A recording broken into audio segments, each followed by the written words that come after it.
Hi everyone, this is our channel Around My Story. Please like, share and subscribe. Bonjour, je m'appelle Brenda et voici comment je me suis ridiculisée à l'âge de 14 ans. Avant de vous raconter mon histoire, permettez-moi de souligner quelques points. Tous les adolescents éprouvent parfois un peu d'anxiété. Il s'agit en fait d'une réaction normale au stress et cela les aide parfois à faire face à des situations accablantes. Pour beaucoup d'adolescents, des choses comme parler en public, les examens finaux ou même sortir avec quelqu'un peuvent provoquer des sentiments d'anxiété.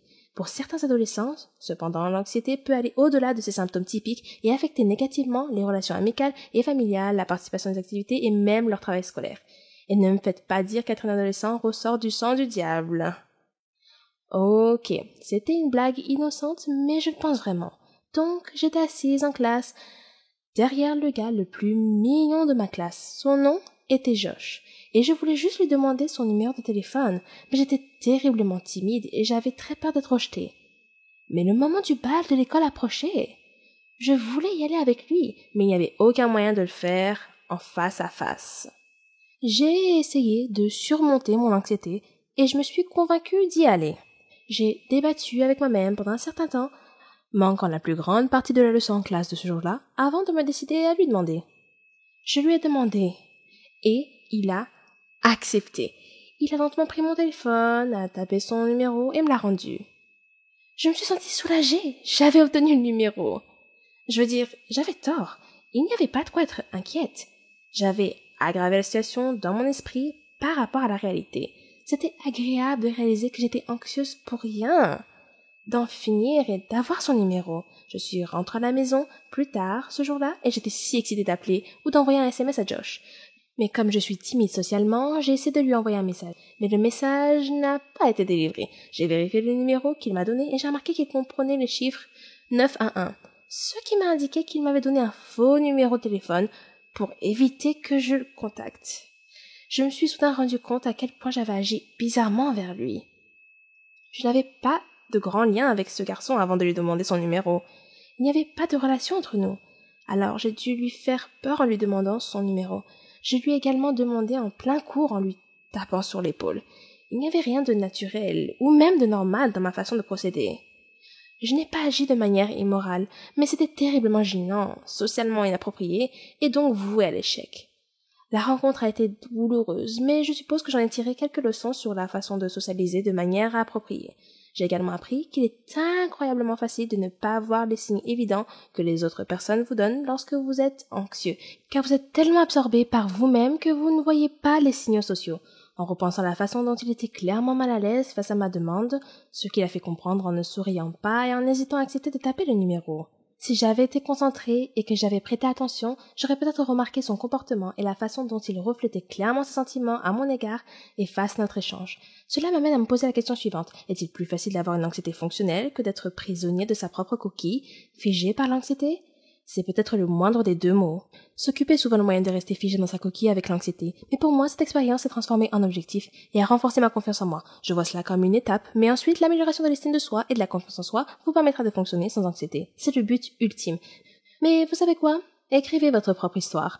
Vous ne pouvez pas continuer si quelqu'un l'écrit pour vous. Beaucoup de jeunes à l'école ressentaient la même chose. Ils ne se sentaient pas bien. Et je ne savais pas pourquoi. Les adolescents se reconnaîtront ce qui est effrayant et aggrave l'anxiété. Il faut y aller pour savoir que l'on est bien à l'école, et on ne peut le savoir que si l'on y va. Surmonter l'anxiété n'est pas une question de hippie ou de charabia. Il m'a fallu des années pour surmonter ce que j'appelle la peur de la vie, et je l'ai appris à la dure. Alors, est-ce que la blague du diable a un sens? À l'âge de 15 ans, je m'occupais de ma mère malade, de mon père alcoolique et de mon jeune frère. Je travaillais dans une pizzeria pour que ma famille ait de quoi manger. Ma mère souffrait d'une maladie mentale. Ses hallucinations étaient effrayantes. Parfois, elle détruisait des choses dans la maison. Mon père se rendait physiquement malade en buvant trop. Il était souvent en retard au travail et sa vue se détériorait. Je devais m'occuper de mon frère de 6 ans. Je restais éveillée la nuit et lorsque je m'endormais enfin, je faisais des cauchemars dans lesquels je voyais mon père mourir ou mon frère être emmené. Pour faire face au stress, j'ai commencé à faire des choses comme mon père à l'automne de ma première année de lycée. Cela a détendu tous les muscles de mon corps. J'ai bien accueilli l'engourdissement, mais mon père n'en a pas fait une bonne image. J'ai donc arrêté et essayé une autre drogue à la place. Un jour, au printemps de ma première année, mon ami m'a offert une pilule. J'ai hésité, puis j'ai accepté. 20 minutes plus tard, je me sentais heureuse et légère, comme si mon corps était un nuage. Tout le stress et les soucis concernant ma famille ont disparu pendant des heures. Après cette seule pilule, j'en voulais plus. Mon ami connaissait un dealer, alors je lui donnais l'argent et il m'en donnait plus. Ces pilules n'étaient pas bon marché et mon salaire de la pizzeria n'était pas suffisant. J'ai demandé à mon ami « Tu connais quelqu'un qui pourrait me trouver un meilleur emploi ou autre chose ?» Il m'a répondu « Pas vraiment. J'ai quelqu'un qui pourrait probablement t'aider, mais ce n'est pas exactement un travail légal. » Je savais qu'il faisait référence au dealer. J'avais besoin d'argent. Quelques jours plus tard, j'ai rencontré Victor, le dealer, devant sa maison. Il m'a invité à entrer. Sa maison était faiblement éclairée, mais beaucoup plus belle à l'intérieur qu'à l'extérieur. Victor m'a dit de m'asseoir. J'ai essayé d'être confiante et lui ai dit que je cherchais à gagner de l'argent. Il a acquiescé. Comme vous êtes un client fidèle, je vais vous proposer quelque chose. As-tu déjà vendu avant? Mes yeux se sont élargis et mon cœur a sauté un battement. Non. Il a hoché la tête et m'a tendu un sac en disant comme test. Il m'a donné des instructions puis a dit « Je ne joue pas avec mon argent. Si je découvre que tu me trompes de quelque façon que ce soit, ce ne sera pas joli, compris ?» J'ai hoché la tête et j'ai quitté sa maison, mon cœur battant la chamade. J'étais effrayée mais excitée de commencer à gagner de l'argent. Après avoir vendu mon premier lot, Victor est venu me chercher à l'école dans sa voiture. Je lui ai donné l'argent. Il avait l'air content et m'a proposé de m'en donner plus. Bientôt, j'apportais à Victor de l'argent qu'il ne pouvait même pas gagner. Je pouvais maintenant m'acheter des choses. Le fait d'être défoncé m'a permis de m'occuper de ma famille sans me sentir accablé ou anxieux. Quand j'étais sobre, je n'arrêtais pas de m'inquiéter de tout ce qui pouvait arriver à mon père, à ma mère et à mon frère. Mais après avoir pris une pilule, je flottais au-dessus de mes problèmes et mon esprit était vide. Les pilules m'ont même aidé à échapper au cauchemar. Bientôt, j'avais besoin d'une pilule toutes les quelques heures. Si je n'en prenais pas, j'avais des douleurs dans tout le corps et de graves maux de tête. Pendant ma première année de lycée, certains de mes amis d'enfance ont commencé à s'inquiéter de mon attitude suspecte. À l'extérieur, je souriais et rassurais mes amis. À l'intérieur, j'avais honte. Allais-je vraiment comme mon père et me détruire comme ça? Mes parents n'ont pas remarqué ou ne se sont pas souciés de ce que je faisais, même lorsque je prenais une pilule devant eux. Un jour, je me suis évanouie à la maison. Je me suis réveillée couvert de vomi sur le sol de ma chambre. Ma mère est entrée dans la pièce et m'a regardée. Elle n'a pas dit un mot, elle est juste sortie. Je m'attendais à ce qu'on me crie dessus, pas à ce silence froid. C'était mon pire moment, allongé dans mon vomi, avec ma mère qui semblait indifférente. J'ai réalisé que j'étais seule. J'étais la seule à pouvoir prendre soin de moi, et je devais m'arrêter. Mais les symptômes de manque étaient si forts que je ne pouvais pas passer une journée sans prendre une pilule.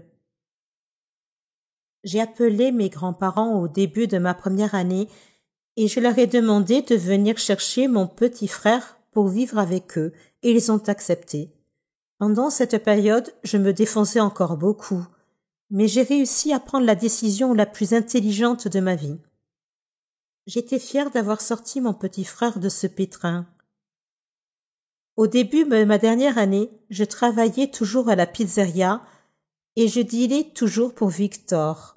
Mon père était physiquement malade et ma mère était déconnectée de la réalité.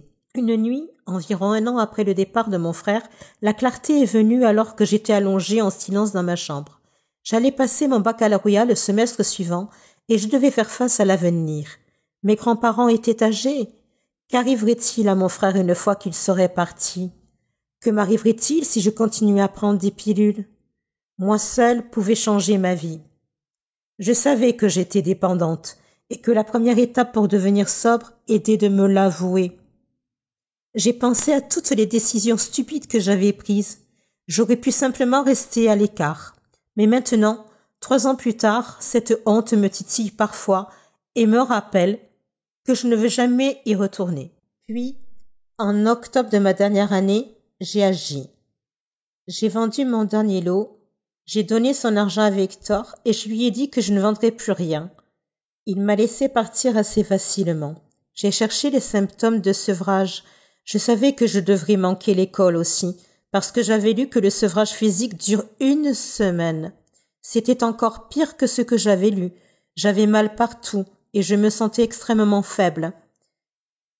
Je tremblais et je vomissais plusieurs fois par jour, au point que mon vomi n'était plus que de l'eau. Je transpirais, mais j'avais froid. Je n'avais pas les moyens d'aller dans une cure de désintox. Toute la semaine, je suis restée allongée dans mon lit. J'avais dit à quelques amis proches que j'arrêtais de fumer et que je les appellerais pour leur dire comment je m'en sortais. Ils m'ont dit qu'ils étaient fiers de moi et qu'ils seraient toujours là pour moi. J'ai réalisé que je n'avais pas à affronter mes démons seule. Ma mère continuait à se parler à elle-même dans le salon, tandis que mon père faisait ce qu'il fait toujours. Mais j'avais des amis pour me soutenir dans les moments difficiles. J'ai manqué presque 1 mois d'école et ma moyenne a beaucoup baissé. En fait, ce trimestre-là, j'ai échoué à 2 cours à cause de mes absences. Je savais que si les gens connaissaient ma situation réelle, je pourrais être placée en famille d'accueil. À ce moment-là, je ne voulais pas être séparée de mes parents, alors j'ai dit à mes professeurs que j'avais des problèmes familiaux.